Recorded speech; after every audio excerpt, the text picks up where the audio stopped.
Kenapa sebenarnya perlu berunding untuk dapatkan peruntukan kepada ahli parlimen pembangkang?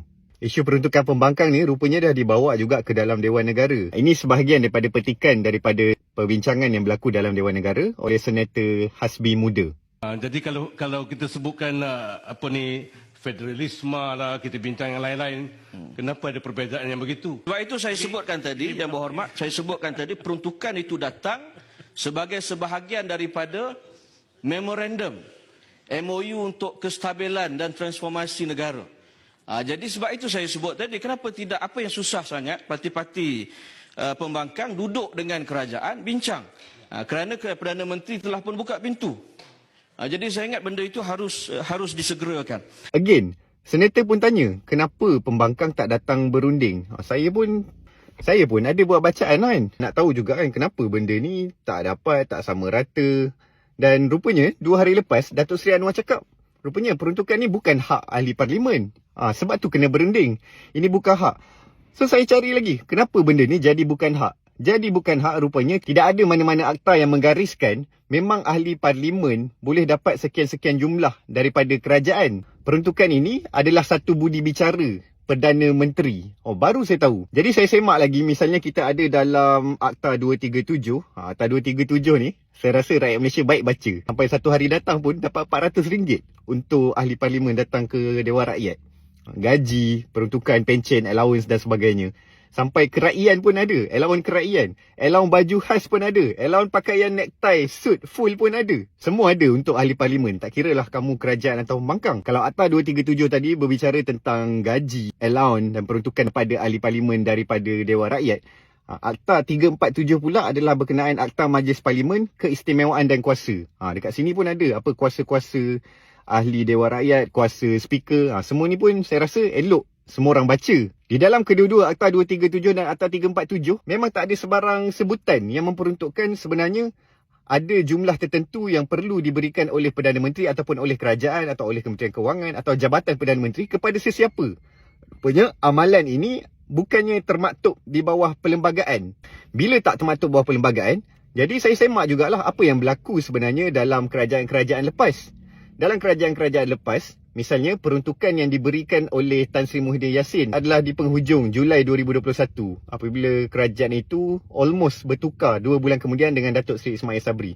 Kemudian semasa Datuk Seri Ismail Sabri, peruntukan ini diberi selepas ada memorandum persefahaman di antara kerajaan dan pembangkang. Waktu itu ketua pembangkang adalah Datuk Seri Anwar Ibrahim. Ramai yang jadi pembangkang waktu tu sebab kerajaan ada 112 kerusi sahaja.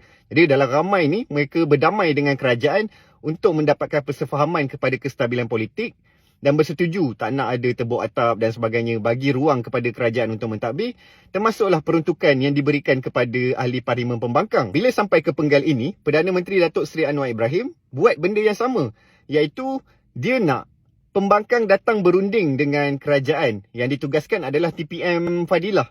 Kenapa dia nakkan satu rundingan tu? Ada beberapa kebarangkalian. Pertama, model yang paling dekat adalah kita boleh tengok seperti model dalam pentadbiran Datuk Seri Ismail Sabri. Kita nak persetujuan bahawa ahli parlimen buat kerja dan tak nak ada penggulingan-penggulingan kerajaan lagi. Kedua, apa yang nak diberikan oleh Datuk Seri Anwar Ibrahim ini adalah peruntukan kepada pentadbiran sahaja. Maksudnya bukan dengan pembangunan. Kenapa Datuk Seri Anwar cakap ini bukan hak? Sebab peruntukan untuk pembangunan ini boleh disalurkan melalui jabatan dan agensi kerajaan. Maksudnya rakyat bukan meminta daripada ahli parlimen. Sebaliknya boleh rujuk Jabatan Kebajikan Masyarakat, boleh rujuk kepada agensi-agensi berkaitan seperti Fama. Kaedah untuk memberi peruntukan sebegini adalah untuk kita membenarkan supaya agensi kerajaan dapat berfungsi dengan lebih baik dengan peruntukan yang sewajarnya dan kita dapat mengurangkan ketirisan akibatkan salah guna wang yang dilakukan oleh ahli parlimen. Sebab peruntukan itu sangat besar. Satu tanggungjawab yang perlu digalas oleh Perdana Menteri adalah memikirkan ketirisan yang mungkin berlaku dalam kalangan kerajaan.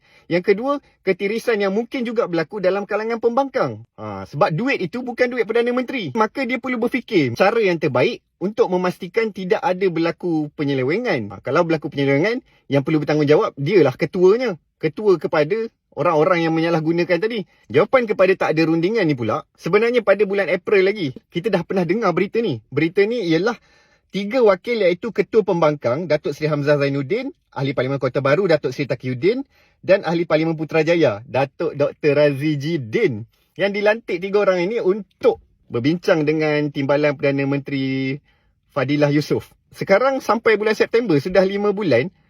Kenapa perbincangan itu tidak berlaku? Akhirnya, ia memberi persepsi yang pelbagai kepada masyarakat. Pertama, kerajaan berlaku zalim.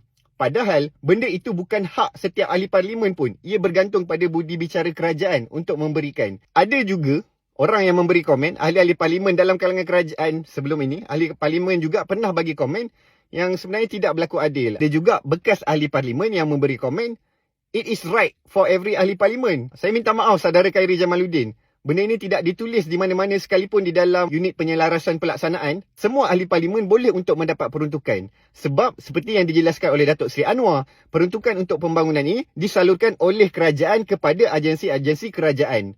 Sebaliknya, apa yang dibincangkan dan diberitahu kepada pemimpin pembangkang, peruntukan yang mereka akan dapat selepas rundingan adalah peruntukan berkenaan dengan pentadbiran sahaja.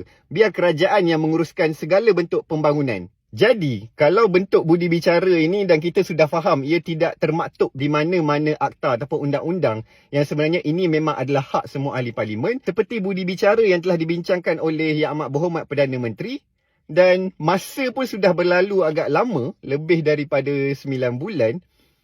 Satu persoalan yang perlu dipikirkan oleh semua orang adalah kenapa sebenarnya pembangkang tak hadir lagi untuk berunding dengan kerajaan? Saya mungkin ada teori-teori tertentu sebab benda ini boleh jadi drama. Boleh untuk buat satu propaganda ketidakadilan dan bagi tahu kerajaan tak bagi, maka orang tak percaya. Akhirnya ia menjadi liability kepada kerajaan dan pembangkang. Ahli parlimen pembangkang tak dapat peruntukan. Sampai ada seorang ahli parlimen terpaksa untuk berdiri, tak nak pun keluar daripada Dewan sebab nak bercakap sendiri dengan Perdana Menteri. Why actually they didn't get the allocation? Padahal orang semua dah keluar Dewan. Pada peringkat kerajaan pula, benda ini akan menjadi satu liability sebab ada setengah orang yang tidak difahamkan bahawa ini bukan hak ahli parlimen dan mereka percaya sebenarnya kerajaan adalah zalim untuk tidak memberi peruntukan ini kepada ahli parlimen pembangkang. Ada juga kabar angin dan teori-teori misalnya seperti apa yang dikatakan oleh Syahril Hamdan. Kerajaan sekarang tengah takut sebab nanti bila bagi peruntukan, dia akan pijak pula kerajaan. Sebab dah ada duit, dia akan melawan kerajaan. Tapi saya tak tahu kesahihan ini setakat mana sebab kerajaan pun dah ada 2/3 majoriti. Cuma, buat masa ini, satu persoalan yang perlu untuk ditanya oleh penyokong pembangkang ke, oleh semua ahli parlimen pembangkang, tanya kepada 3 orang ni, tanya kepada ketua pembangkang. Kenapa? Kenapa sebenarnya tak ada lagi rundingan di antara pembangkang dan kerajaan berkenaan dengan peruntukan ini?